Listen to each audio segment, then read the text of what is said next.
نحمدہ و نصلی علی رسول الکریم اما بعد فاعوذ باللہ من الشیطان الرجیم بسم اللہ الرحمن الرحیم رب اشرح لی صدری ویسر لی امری واحلل عقدۃ من لسانی یفقہوا قولی صدق اللہ العظیم۔ محترم خواتین حضرات، السلام علیکم۔ میں پروفیسر ڈاکٹر انتخاب عالم آپ سب کو اپنے یوٹیوب چینل عالم طب میں خوش آمدید کہتا ہوں اور امید کرتا ہوں کہ آپ سب خیریت سے ہوں گے۔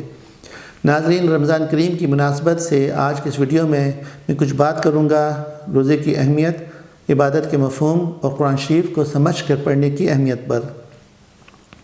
ناظرین، کبھی آپ نے غور فرمایا کہ روزہ ایک اتنی منفرد عبادت کیوں ہے کہ جس کے بارے میں اللہ تعالیٰ نے خود ارشاد فرمایا کہ روزہ میرے لیے ہے اور میں ہی اس کا اجر عطا کروں گا؟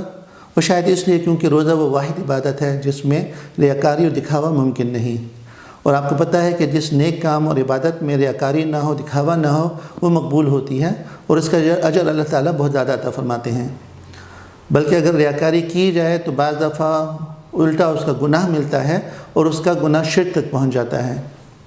دوسرا، روزہ ایک ایسی عبادت ہے جس کے دوران ہم اپنی روزمرہ زندگی کے کام کاج کر سکتے ہیں، کاروباری امور نپٹا سکتے ہیں، اور اس دوران کیا گیا کوئی بھی نیک عمل اور عبادت اس کا اجر 70 گنا سے بھی زیادہ ملتا ہے۔ اچھا، اب یہاں پر عبادت کا ذکر آیا ہے تو میں چلتے چلتے کچھ آپ کو عبادت کے مفہوم کے بارے میں بھی بتاتا چلوں۔ میں نے اکثر لوگوں کو یہ فلسفیانہ سوال کرتے سنا ہے کہ آخر اللہ تعالیٰ نے ہمیں اس دنیا میں کیوں بھجوایا ہے؟ تو ناظرین، اس کا جواب اللہ تعالیٰ نے سورہ ذاریات کی آیت نمبر 56 میں خود ہی دے دیا۔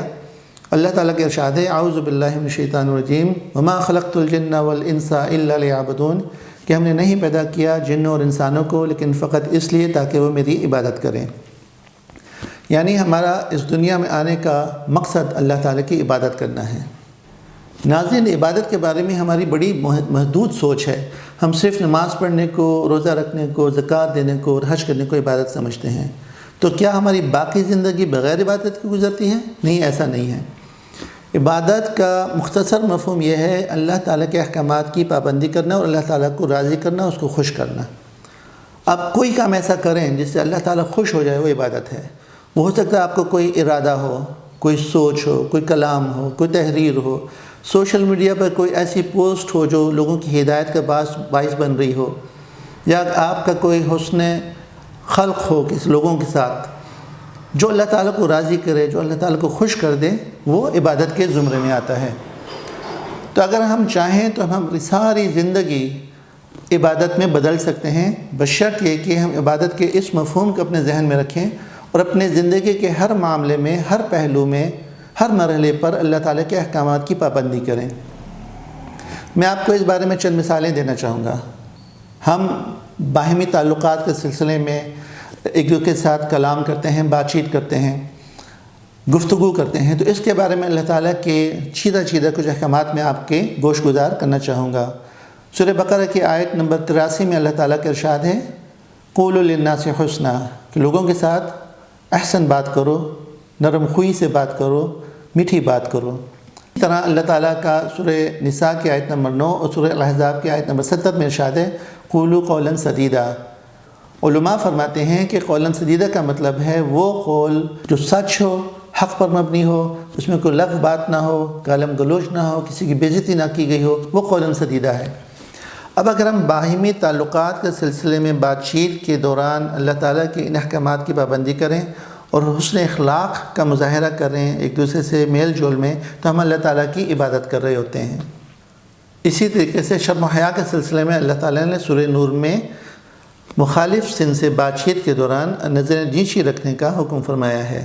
تو اگر ہم مخالف سن سے بات چیت کے دوران شرم و حیا کو ملوث خاطر رہتے ہوئے اپنی نظریں نیچی رکھتے ہیں یا اس ایسی نظروں کا استعمال کرتے ہیں جس میں دعوت کا، فحاشی کا، شرارت کا عنصر نہ ہو، تو ہم اللہ تعالیٰ کی عبادت کر رہے ہوتے ہیں۔ اسی طریقے سے اللہ تعالیٰ نے سورہ مائدہ کی پہلی آیت میں حکم دیا، یا ایھا الذین آمنوا اوفوا بالعقود، کہ اے ایمان والو اپنے وعدے ایفا کیا کرو۔ تو ہم جو بزنس کے سلسلے میں، لین دین، خرید و فروخت کے سلسلے میں جو ہم وعدے کرتے ہیں، جو کانٹریکٹ کرتے ہیں، ایگریمنٹ کرتے ہیں، ان کو پورا کرنا بھی عبادت ہوا۔ سورہ الحجرات میں اللہ تعالیٰ نے روزمرہ کی زندگی، عائلی زندگی کے بارے میں بہت ہی پیارے احکامات نازل کیے ہیں جن پر عمل کر کے ہم اپنی زندگی کو جنت نظیر بنا سکتے ہیں۔ مثلاً وَلَا تَجَسُّسُوا، کہ تجسس نہ کرو، جاسوس کا نتیجہ کوئی بڑی خبر ہاتھ میں آنے کا سبب بنتا ہے اور جو پھر غیبت کا باعث بنتا ہے۔ اللہ تعالیٰ نے اسی صورت میں فرمایا ہے وَلَا يَغْتَبْ، یعنی غیبت نہ کرو۔ تو اگر ہم اپنی باہمی تعلقات کے سلسلے میں اللہ تعالیٰ کے احکامات پر عمل کریں تو یہ بھی عبادت کے زمرے میں آتا ہے۔ اب ہمیں کیسے پتہ لگے گا کہ اللہ تعالیٰ نے ہماری زندگی کے بارے میں کیا احکامات نازل کیے ہیں؟ تو اس کا واحد طریقہ ہے قرآن شریف کو سمجھ کے پڑھنا۔ رمضان قریب کی ایک برکت یہ بھی ہے کہ ہم عبادت کی طرف اور قرآن شریف کی طرف مائل ہو جاتے ہیں۔ رمضان شریف کے مہینے میں لاکھوں ختم ہوتے ہیں۔ ایسے لوگ جو سارے سال قرآن شریف کو ٹچ بھی نہیں کرتے، وہ 2 3 ختم کر لیتے ہیں۔ قرآن شریف کی تلاوت کا ثواب اپنی جگہ، اللہ تعالیٰ نے قرآن شریف کی تلاوت پر ہر ایک لفظ پر 10 نیکیاں دینے کا وعدہ فرمایا ہے۔ مثلاً اگر آپ الف لام میم کی تلاوت فرمائیں تو الف پر 10 نیکیاں، لام پر 10 نیکیاں اور میم پر 10 نیکیاں، مطلب آپ کو 30 نیکیاں مل جائیں گی۔ حالانکہ الف لام میم حروف مقطعات ہیں، ان کا کوئی مطلب بھی ہمیں پتہ نہیں، اور اس کا مطلب صرف اللہ تعالیٰ کو یا اس کے رسول کو پتہ ہے صلی اللہ علیہ وسلم۔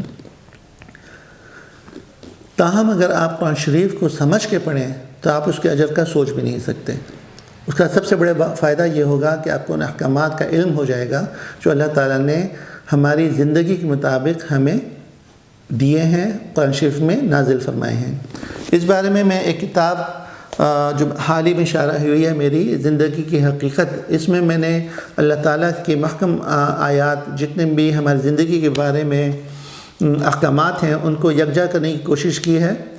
247 صفحات پر مشتمل اس کتاب میں نے زندگی کے تمام پہلوؤں کو ٹچ کیا ہے، اور ان کے بارے میں اللہ تعالیٰ کی جتنی بھی محکم آیات ہیں وہ میں نے اس میں یکجا کرنے کی کوشش کی ہے، اور اس سے ریلیونٹ جتنے بھی احادیث ہیں ان کو بھی میں نے اس میں کوٹ کیا ہے۔ تو ناظرین، چلتے چلتے آخر میں آپ سب سے یہ گزارش کروں گا، یہ درخواست کروں گا کہ اگر آپ رمضان کریم کی برکات سمیٹنا چاہتے ہیں تو عبادات کا اہتمام کیجئے، قرآن شریف کو سمجھ کے پڑھنے کا اہتمام کیجئے، اللہ تعالیٰ کے احکامات سے آگاہی حاصل کیجئے تاکہ آپ کا زندگی کا ہر لمحہ عبادت میں بدل جائے۔ اس کے ساتھ میں آپ سے اجازت چاہوں گا، اپنے میزبان پروفیسر ڈاکٹر انتخاب عالم کو اجازت دیجیے۔ اگلی ویڈیو تک اللہ حافظ۔ سبحان ربک رب العزت عما یصفون وسلام علی المرسلین والحمد للہ رب العالمین۔